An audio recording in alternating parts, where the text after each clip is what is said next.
Welcome to nerd sprout. दोस्तों, आज हम लोग देखने वाले हैं कि कौन सी ऐसी दो चीज़ें हैं जो जो एक्चुअली सिर्फ मैटर करती है अगर आप स्मार्ट टीवी या बड़ा टीवी खरीदने की प्लानिंग कर रहे हो, या ये अमेज़ॉन का जो सेल आने वाला है उसमें अगर आप टीवी खरीदना चाहते हो या टीवी को अपग्रेड करना चाहते हो, तो कौन सी दो चीज़ें हैं जो हमेशा आपको याद रखनी पड़ेंगी। तो आज हम लोग वो देखने वाले हैं। तो अगर हम देखें, एमआई के दो मॉडल्स अवेलेबल है, एक 49 इंचेस में है और एक 43 इंचेस में है। कोई भी स्मार्ट टीवी लेने से पहले आपको ये एक बेसिक चीज़ जान लेनी होगी।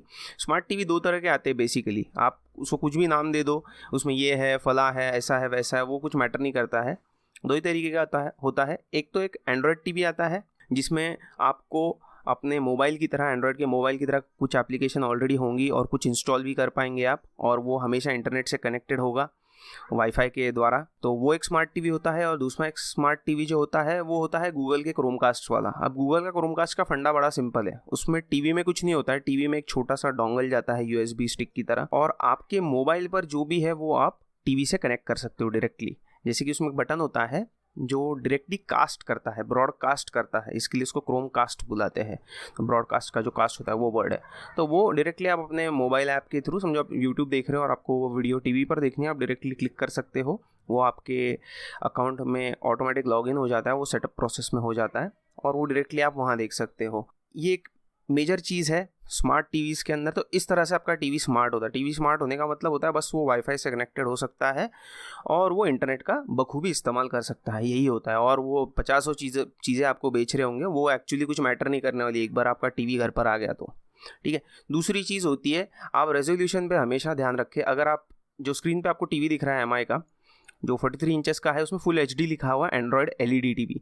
अभी जो सारे पैनल्स आते हैं टीवी के वो एलईडी ही आते हैं मोस्ट केसेस में एलईडी ही आते हैं।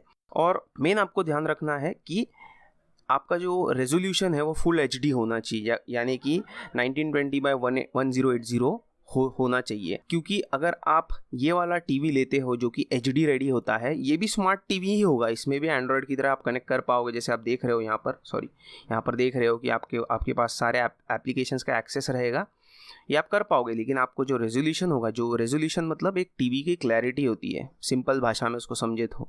अभी उसमें टेक्निकलिटी बहुत होती है कि वो हॉरिजॉन्टल और वर्टिकल पिक्सेल्स होते हैं और हर एक पिक्सल लिमिट होता है, वो सब जानने की ज़रूरत नहीं है। लेकिन इसमें एचडी रेडी टीवी होता है। ये एक लैपटॉप जो बेसिक आप 30,000 तक का जो लैपटॉप खरीदते हो उसके जितना ही इसमें रेजोल्यूशन होता है, इसलिए इसकी जो क्लैरिटी होगी वो काफ़ी हद तक कम होगी।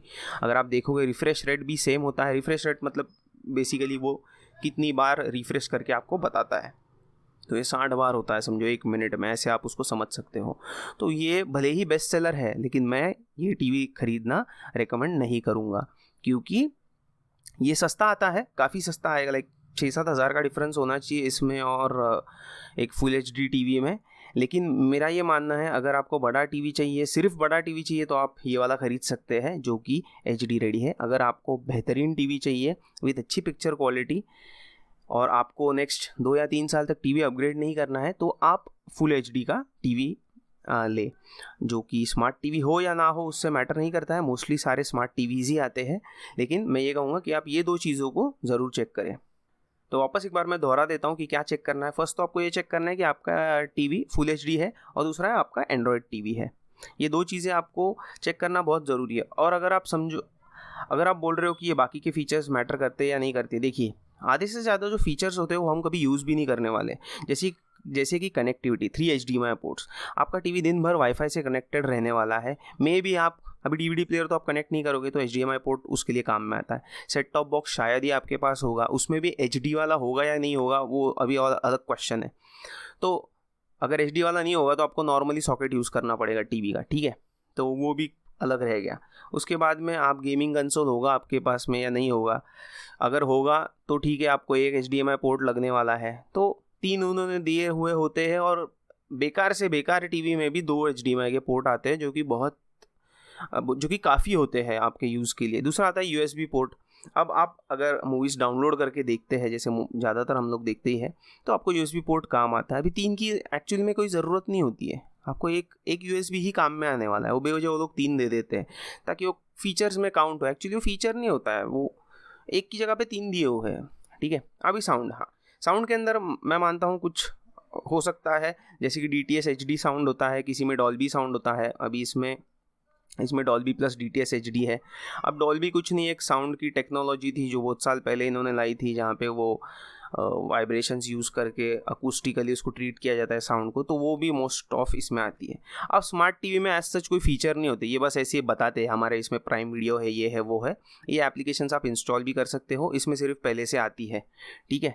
दूसरा, अब गूगल असिस्टेंट आप कभी यूज़ नहीं करने वाले। मेरे पास भी वो गूगल का स्पीकर है, वो कुछ नहीं पड़ा हुआ है वैसे के वैसे, कभी मैंने उसको नया नया यूज़ किया था हंसी मजाक के लिए, उसके बाद मैंने कभी यूज़ नहीं किया, तो ये फीचर्स में काउंट नहीं होगा।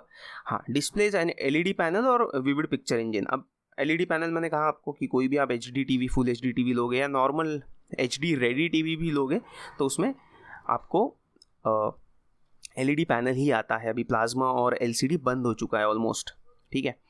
उसके बाद में वारंटी, अक्सर वारंटी 1 साल की होती है, और कभी भी याद रखना वारंटी ये जो भी देते हैं वो पार्ट्स के ऊपर होती है, फेलियर के ऊपर नहीं होती है। जैसे कि चलते हुए कुछ बंद हो गया तो ही मिलता है, और कभी भी उनके हाथ में कंट्रोल होगा कि अगर उन्होंने बोल दिया कि ये पैनल आपके वोल्टेज की वजह से ख़राब हो गया तो ख़त्म, आपको वारंटी नहीं मिलने वाली हो। कोई भी हो, मैं किसी कंपनी का नाम नहीं ले रहा हूँ, कोई भी कंपनी हो, उनके पास ही कंट्रोल होता है, ठीक है। तो ये बेसिकली आपको टीवी खरीदते हो ये चीज़ें ध्यान में रखनी है। आशा करता हूँ आपको वीडियो ये पसंद आया होगा, और मेरे अगले वीडियोस में मैं पेश करने वाला हूँ कि कौन सा बेस्ट टीवी है सब में, या कौन सा आपने खरीदना चाहिए। तो चैनल को सब्सक्राइब करना ना भूलें। देखने के लिए धन्यवाद।